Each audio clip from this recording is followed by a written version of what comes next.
What's up, everybody? Welcome back to Cattywampus Acres. It's Jason. We gotta check on these seeds. Can you see them behind me? They look awesome. They're growing. They got their first set of real leaves on them. So we gotta get some fertilization going on, and we got some more seeds from Haas. Let's get into it. All right, guys, we're here in the Cattywampus Acres greenhouse, and right beside me are these seedlings, these cold weather crops, or cool weather crops, I guess, that we planted a few weeks ago. You guys saw that in that other video, and so check them out. Look at there, looking good, looking good. So what I wanted to do is take a quick second to show you, if this is your first year starting seeds. A lot of you have probably bought seed starts before, or your seedlings or starters or whatever you want to call them, and you've never started them before, but you've seen some videos, you've seen our video where we try to encourage you to start seeds, and you said this is the year you're going to start, so here we are. So here's our Brussels sprouts, for instance. The first leaves that came out were these two here, and they have a very fancy scientific name, which I'll try and remember to link down below. But then we get these, and then this. These are the first true leaves. So what'll happen is, once this plant starts to develop, these two leaves here are going to die off. They're going to turn yellow and die off. And all seed starts get those. You can see here we have our first leaves, and then these are our first true leaves. First leaves, it's a massive true leaf right there. I'll take you down here. So this is some spinach. The first leaves we got were these long ones here, and then how we have our true leaves here. Kale, same thing. Cauliflower, same thing. Are you noticing a trend here? Dill, same thing. First leaves, real leaves, and this actually looks like dill, and it smells like dill. Check that out, loofah. We stripped all the loofah, and we actually were able to take some to the farmer's market the other day. We cut them up and sold some at the farmer's market. So Lauren's cousin sells fertilizers and stuff like that, and I guess it was last year, she sent us some fertilizer. We used it last year, and it worked very well. I had a bottle left, so I mixed some up here. I mixed up 2 gallons. If you have some kind of organic or non-organic fertilizer, this is going to be the time, now that they have their true leaves, that you want to fertilize. You want to get on it. And we've been bottom watering, and it's been working good. And let me see, you can actually see the roots starting to come out the bottom, so that's good.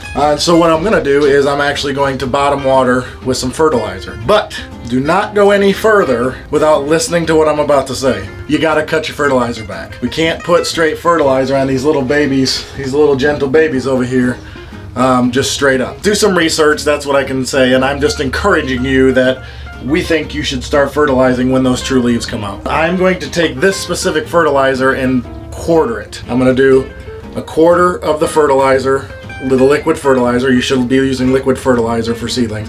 A quarter of the liquid fertilizer, and the rest with water. Make sense? I'm gonna do it.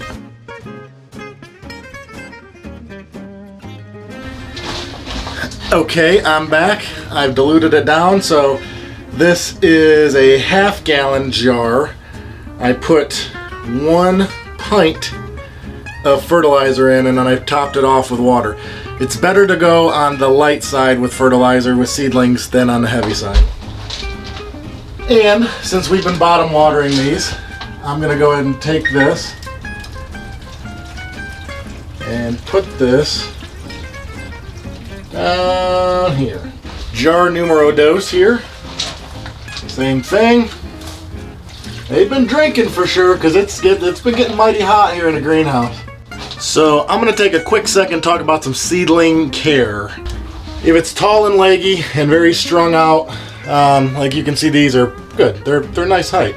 If it was really straight, it was so tall and leggy that it was tipping over, they need more light. You got to give them more light. They're too far away from the light. If they're inside, remember that most modern windows inside houses are insulated, and they probably have some kind of blocker that you don't even notice. If they are sort of yellowing but they're not leggy, I would say you may be running into an issue where they're drying out, and you definitely don't want this to ever be dry. So the reason we fertilize is this.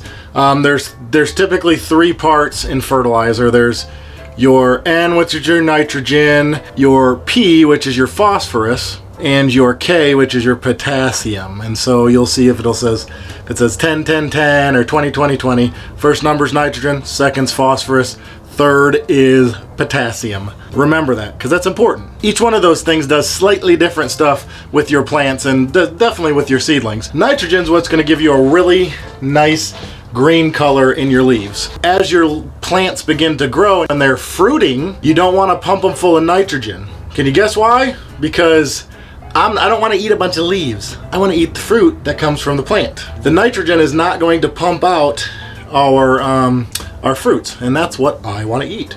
Now, if it's something leafy like lettuce or spinach, nitrogen will certainly help it. The phosphorus is what's going to help strengthen your root system, and it's going to help the blooms. And so that's something that will sort of push your plant if it's sort of just really, really green and producing a bunch of leaves, but you're not seeing a ton of blooms. Phosphorus is going to increase bloom production and a bit of root growth. Then for the third number, that's going to be your potassium, or it's called potash. Potassium is going to also strengthen your roots, and it's going to strengthen that stem. And so if you got a really scrawny little stem, or if you have a larger plant and it's really sort of twiggy looking, then potassium is probably what you're short on. I do want to note that I am not a scientist. This is just stuff that you can learn. I'm trying to put it in here so you guys know, because this is stuff that I did not used to know and I had to learn. There is certainly fertilizers, organic and synthetic, that provide all these things. Like I said, you just want to be super careful with getting synthetic fertilizers on your leaves or something, because you could definitely burn them, especially if it's a really hot sunny day. You definitely could burn them. The organic fertilizers, you're going to put them on there, you're going to water them in, and over time they're going to sort of do their thing, just slowly but surely. So they're a little bit safer if you want to just play it a little bit more safe, you know what I mean. We are going to give them a dose of that quarter strength fertilizer once a week. Now, why would we recommend starting your own seeds opposed to buying seed starts? Because seed starts are nice, they look nice and healthy, and they're big, and they look like they're ready to go when you buy them, and they're all over the place once spring starts and everything, and so it's very easy to get. I would say on average, at least around here, this part of Georgia, most seed starts or starters for veggies and stuff are typically around, I don't know, $3 to $4 or $5. Well, one pack of seeds cost me that much, and a pack of seeds can contain 30 to 200, 300, 500 seeds in one pack. I would say economically, starting your own seeds would certainly be something that would be a big money saver. And when you start a seed, you know what's went into every single part of that plant, and that thing that goes on your plate as the end result. Alright, so hopefully you've watched our other videos and you've seen that we've been using these ProHex, these, I don't know what they are, these seed starting trays. They hold 72, I think, they have 72 cells in them. These are very good because they're sort of pointed down, they make the roots grow down, and they really strengthen your seed start. As you can see, I've already started the seed starting mix in here.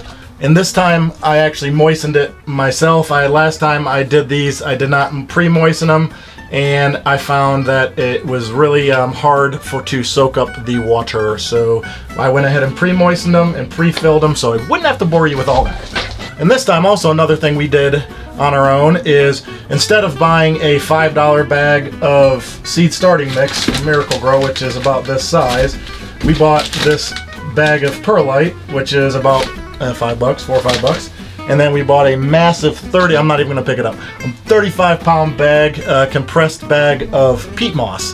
And really, that's all that there is to a seed starting mix. And this mixture that we've done with the perlite and the peat moss is a good way to give it a nice sterile start, because when the seeds start, really all they need is some warmth and some moisture. And once they pop their little heads out, then they need light. First things I want to get going with, because they're going to take about 8 weeks to get going, and we are probably about 6 to 7 weeks away from our last frost, and so we need to really crank down and start getting into the stuff. So we're going to plant our peppers here. We've gotten some different varieties from Haas. Gypsy peppers, that's new to us.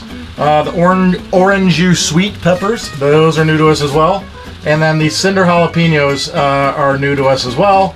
We always do jalapenos. We do very well growing peppers here, and specifically jalapeno peppers. If you haven't seen our pepper pruning video, it's hard to say. I'll try and put a link up above to our pepper pruning video so you can really get into that. We also have some mini bells that I think we did those last year, and then some Gold Rush banana peppers, which really produced a lot last year, and they were massive. Again, I couldn't even believe how big they are. All right, we got our dimples in here, so let's go ahead and get cranking. These big old meat hooks I have are hard to grab these tiny little seeds. And the cool thing about seed starts is, which is I think is pretty rewarding, is that if you end up not using all of your seed starts, you can share them with a friend. You can pass them off to a friend, and that's really nice way to start. And maybe it's somebody that has never started a garden before, and you can help them start their first garden. Well, that's awesome. So it's going to put a light dusting of the perlite. Perlite is really good for allowing water to soak through. All right, we got one tray done. Our peppers. I absolutely love sweet cherry and grape tomatoes. They are so good. This is a new one from Haas. I'm excited to try these Sun Sugars. These are called Sweeties. These are new to us as well. And then we've done these from Burpee before, these Sweet 100. Woohoo, man, they're so good. It's almost like eating candy. And we're gonna do these yellow pears as well, which is another small one, which we really liked last year. All right, we have one tray of tomatoes started, so we're super excited to get going with these. These are all indeterminate tomatoes. We like to prune tomatoes and sucker them, and we'll definitely keep up to date with you guys how we do that, so you can grow an abundant amount of indeterminate tomatoes. And this last tray that I'm going to do right now is going to be a hodgepodge of several different things. Got some squash, some pumpkin, some watermelon, some okra, and then new to us, Roselle hibiscus. Super excited about that. Some people call it Jamaican sorrel. It's in the family, the okra family. I'm really excited. We're going to do some teas with this. We're going to dehydrate some. Apparently they're very good, and it's good for you. So, all right, let me get these in the seed tray, and we'll finish up with these for today. All right, we got 3 trays ready. With these 3 trays we've started today, we are starting 216 plants. That's awesome. I don't really think that we really have too many plans to do any kind of market garden this year, maybe in the future, but this is to feed our family. So talking about the economics and the economical part of growing your own plants from seed opposed to buying seed starts at the store, we have just started 216 plants and vegetables, fruits, whatever you want to call them. Had we purchased all of these as started plants inside a store, like a big box store or something, let's just say we paid $3 for all these, that would be $648 to pay for these 3 flats of plants that we just started. $648 if we paid $3 for each one of these. That's what I'm talking about. This will save you a ton of money, and we are also starting 216 plants. This is awesome. Each one of these will bear more than one fruit or vegetable each. You know, when we really get going with cucumbers and squash and tomatoes, these things are going to bear, some of them will bear 10, 20 each. Some of them will bear hundreds each for these cherry tomatoes. Thousands of fruits and veggies to feed our family. And each one of these packs of seeds, we're looking at between $3 and $5 a piece. By starting these 3 flats, we've probably saved around $600 than if we would have purchased them in the store. I can't tell you guys enough how much you need to be doing this. Hopefully this video will encourage a lot of you guys who've just never started your own seeds to start your own seeds, whether it be for money purposes, whether it be for self-sufficiency purposes, or just to simply know what you're putting in to your stomachs, basically. What you are feeding yourself and your family. And remember, what we always say here is, when you homestead, you're home fed. Hopefully you guys liked this video. If you did, give us a thumbs up. But for now, we'll see you guys next time.